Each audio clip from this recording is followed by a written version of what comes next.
Now that the 2018 midterm elections are over, or mostly over, I should say, as there are recounts in Florida and many other districts, especially shout out to Maine's 2nd District, where there's a lawsuit going on over ranked choice voting, as the incumbent won the first round. However, he may not win the second and third rounds of getting out the independent candidates, so he's currently filing a lawsuit. But that's not what this video is about. This video is talking about our next step forward, 2020, and there's going to be a heaping of new elections that we are going to have to fight hard for in the progressive left, but the main one that many people are looking to is the presidency, as Trump is probably most likely going to push for his re-election bid and announce himself as the presidential nominee for the Republicans. So many people on both the corporate Democrat side and the progressive Democrat side are looking to find answers of how to beat Trump.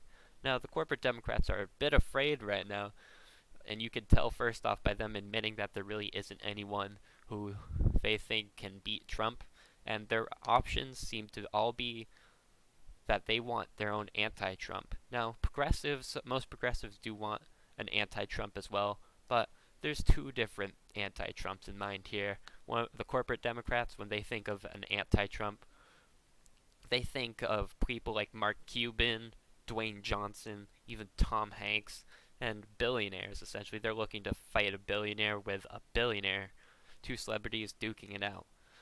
Now, uh, this is completely wrong, and yeah, no, that's a load of horseshit.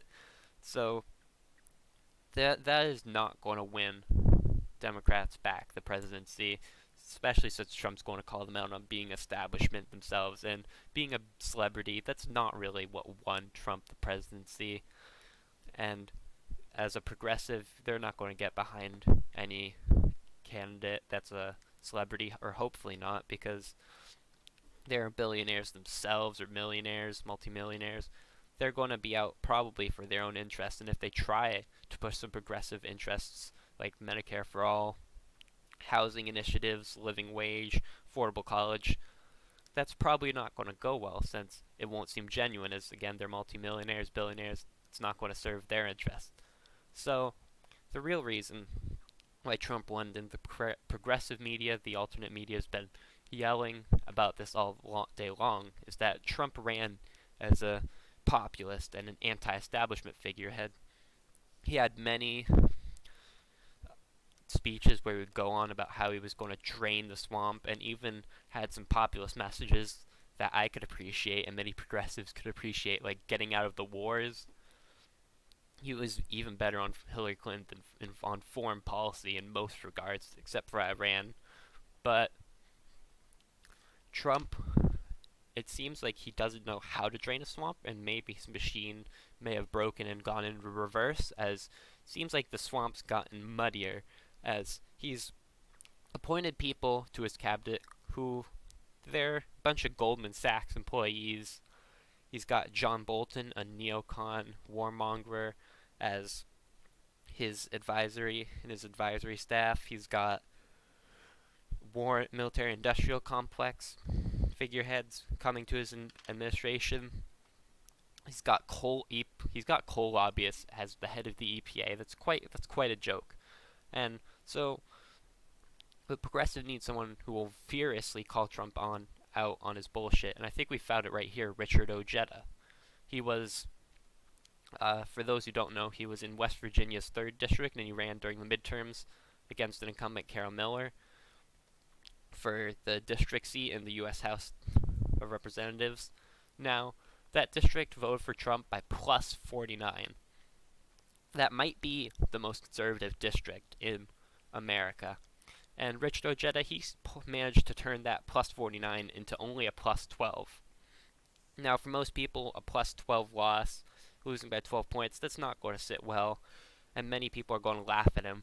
And in the primaries, that'll probably be what most people try to target him for, is that he couldn't even win a House race. How could he win a national race? Now, if you, that's why you gotta look at the full story here, because that would be a plus 37 gain that he made, the largest out of any person in the U.S. House that was going against their incumbent.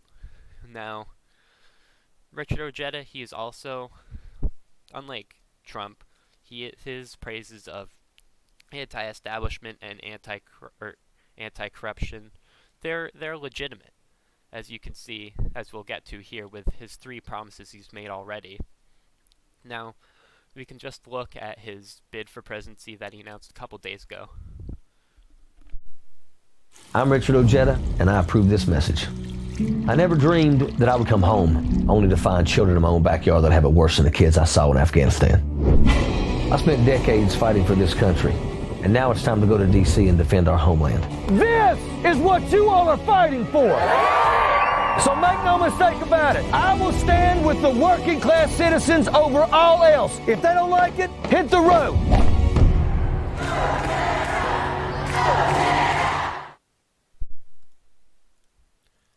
So, first off, that logo is pretty dope. I don't think you can deny it. He's definitely going for the eagle approach here with the feathers and the beak right there. That 3-wave thing, that does look a bit like Obama's logo, but with an eagle. But it's pretty good logo, so I can get behind that. Now, logos won't have to cut it though, as he does back that awesome logo up with awesome, and even for me, this is a bit too far. However, sometimes being too far is good because you'll get some challenges and then you'll have to get some compromise to the point where you would actually like it. So, his first bid, and all 3 of these, by the way, they're going to be anti-corruption and draining the swamp bills. Anyone who is elected to federal public office or is appointed to the cabinet must sacrifice any net worth over $1 million to charity of their choice, a real charity, not some family foundation run by the kids. Number 2, after they retire from public office, they will collect a $130,000 pension per year. They can make another $120,000 on their own for a total of $250,000 per year maximum for life, subject to automatically yearly cost of living adjustments. If you really want to sell your soul out to Big Pharma, all you can get in return for your soul is $120,000. Now, the last lines of both of those, they were nice jabs. You know, that is something, if he were to like verbally say it, that would stick pretty well with people, especially people in the Midwest or any middle class, low income area. Now, those 2, for me personally, I think those are pretty harsh. However, I do love the intent of them. Maybe you could scale them back a bit, but I love the intent of trying to really get all the corrupt swamp creatures out of the White House, and not just the White House, but Washington in general. And if the media on both sides, Fox News, CNN, even MSNBC, they're going to attack that for being, like I said, too harsh. However, they're just going to not even try to scale it back like I would. They would just say that idea is stupid altogether and say, oh, how could they live on $250,000 a year?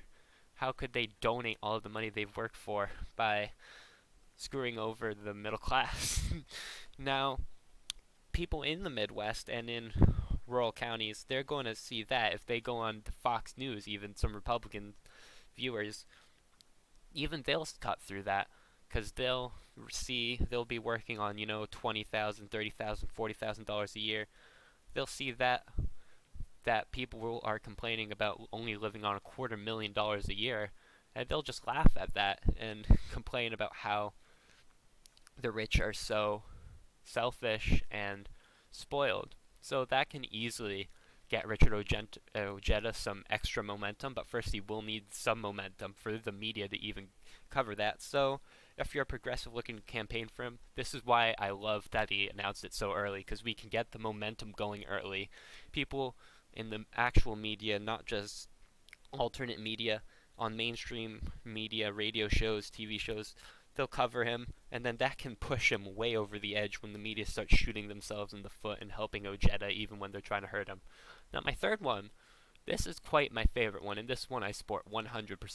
Elected officials will have the same health care package options as everyday Americans. I love that. If you were to put every senator, congressman, president on Medicare, you would get Medicare for all so fast and so quickly. And if you were to give them just normal health care plans that the average person had, you would get to universal health care so fast. As Richard Ojeda himself said, though, there's a problem that he personally wants a public option for Medicare because he thinks that that could help the private insurance companies compete, like get them to compete. However, I don't think that's far enough. I think, though, if we were to contact him and get enough people to push him over to Medicare for All with genuine reasoning, I think that could push him over because he does seem like a reasonable, as he said, he is willing to listen to constituencies as long as they're not lobbyists. And he does seem fairly reasonable, so I think we can push him to the universal health care, especially in the primaries if there's a Bernie Sanders.